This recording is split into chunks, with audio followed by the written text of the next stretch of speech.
ప్రజల ఆకాంక్షలకు అనుగుణంగా పనిచేస్తామన్నారు మంత్రి అనిత. పోర్ట్ఫోలియో ఏదైనా సరే చంద్రబాబు మార్క్ ఉండేలా ముందుకెళ్తానన్నారు. అమరావతి ఇకపై అభివృద్ధిలో పరుగులు పెడుతుందని ఆశాభావం వ్యక్తం చేశారు. మరింత సమాచారం మా కరెస్పాండెంట్ వసంత్ అందిస్తారు.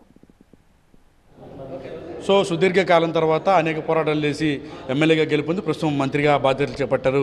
అంత ప్రస్తుతం అంటున్నారు. మేడం, ఎలా చూడాలి? దాదాపు 5 ఏళ్ల పాటు పోరాటం చేశారు, అనుకోకుండా క్యాబినెట్లో కూడా అడుగుపెట్టారు. ఎలా ఉంది? ఎలా అనిపిస్తుంది? 5 ఏళ్ల పోరాటం మా ఒక్కరిది కాదండి. తెలుగుదేశం పార్టీ వాళ్ళతో, జనసేన వాళ్ళతో, లేదా బీజేపీ వాళ్ళతో కాదు.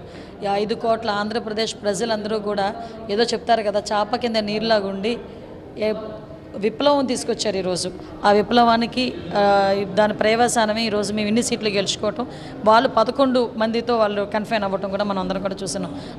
వై నాట్ 175 అని ఎగిరిపడ్డ జగన్మోహన్ రెడ్డి కూడా ఈరోజు 11 సీట్లకి కన్ఫైన్ అవ్వడం అంటే ఈరోజు చాలా సందర్భాల్లో అహంకారపూరితమైన ప్రదర్శన అనేది చాలా ఎక్కువైంది. అహంకారానికి ఈరోజు ప్రజల అభివృద్ధికి మధ్యలో జరిగిన యుద్ధంలో అభివృద్ధి గెలిచింది, సంక్షేమమే గెలిచింది.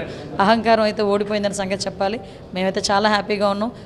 అంటే ఒకటి దేనికి హ్యాపీగా ఉన్నాం అంటే ఈరోజు నాకేదో మంత్రి పదవి వచ్చిందనో, చంద్రబాబు నాయుడు గారు ముఖ్యమంత్రి అయ్యారనో కాదు. ఆంధ్ర రాష్ట్ర ప్రజలందరూ కూడా ఊపిరి పీల్చుకుంటున్నారు. అమ్మయ్య, రాక్షసుడు పోయాడు, ఇప్పుడు మంచి పరిపాలన వస్తుందని ఊపిరి పీల్చుకుంటున్నారు. దానికి మేము అందరూ కూడా హ్యాపీగా వస్తుంది అనుకుంటున్నారు. ఏ పోర్ట్ఫోలియో ఇస్తారు? చంద్రబాబు నాయుడు గారు ఏమి ఇచ్చినా చేస్తానండి నేను. చంద్రబాబు నాయుడు గారు పలానా పోర్ట్ఫోలియో చేయాలమ్మా అంటే నా మార్కు ఉండే విధంగా, Telugu Desam party mark, NDA mark ఉండే విధంగా, ముఖ్యంగా అన్నిటికీ మించి చంద్రబాబు నాయుడు గారు మార్కు ఉండే విధంగా మాత్రం పనిచేసుకుంటాం. సెక్రటేరియట్లోకి మళ్ళీ చాలా అందరితో అడుగు పెడుతున్నారు. ఎలా 5 సంవత్సరాల తర్వాత 5 సంవత్సరాల్లో అడుగు పెట్టలే, మళ్ళీ 5 సంవత్సరాల తర్వాత మేము కట్టుకున్న మనందరం కట్టుకున్న సెక్రటేరియట్లోకి ఇంచుమించు చెప్పాలంటే దుమ్ములు దులుపుకొని బూజులు దులుపుకొని వెళ్తున్నట్టుగా వెళ్ళాల్సి వచ్చింది. బట్ వెళ్తాం. చాలా అక్కడ ఉన్నదంతా కూడా అమరావతి కూడా అతి తొందరలోనే అభివృద్ధిలో ముందుకెళ్తుంది.